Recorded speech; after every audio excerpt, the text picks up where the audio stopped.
বৃহস্পতিবার আয়োজিত হয় আন্তর্জাতিক জীব বৈচিত্র্য দিবস 2026 উদযাপন অনুষ্ঠান।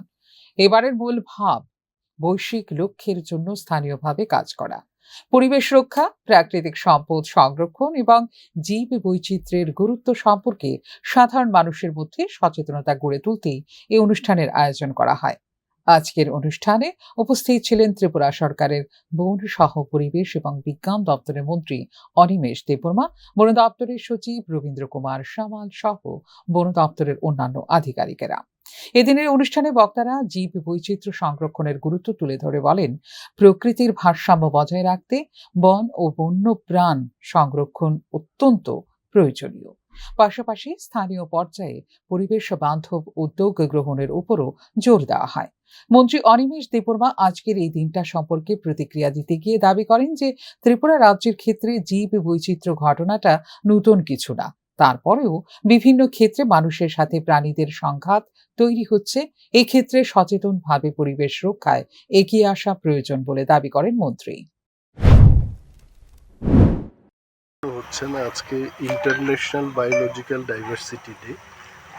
তো বায়োলজিক্যাল ডাইভার্সিটি বলতে এইটাই যে বন থাকতে হবে, প্রাণী থাকতে হবে, পশু পাখি থাকতে হবে, সব মিলিয়ে কিন্তু বায়োডাইভার্সিটি। তো ত্রিপুরায় এটা নতুন ব্যাপার না, আমাদের এখানে তো ন্যাচারাল যে ফরেস্ট্রি আছে, সমস্ত কিছু মিলিয়েই কিন্তু ত্রিপুরার একটা প্রাকৃতিক সৌন্দর্য এবং আবহাওয়া নিয়ন্ত্রণে সমস্ত কিছুর ক্ষেত্রে ত্রিপুরায় কিন্তু আমরা আদিকাল থেকেই দেখে এসছি যে আমাদের একটা ন্যাচারাল রিসোর্স আছে।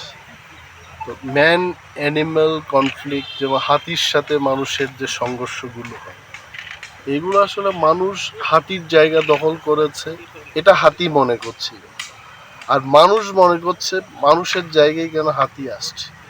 এইগুলো হচ্ছে ইমব্যালেন্স। তো এই ব্যালেন্স তৈরি করার ক্ষেত্রে আমাদের সবার একটা।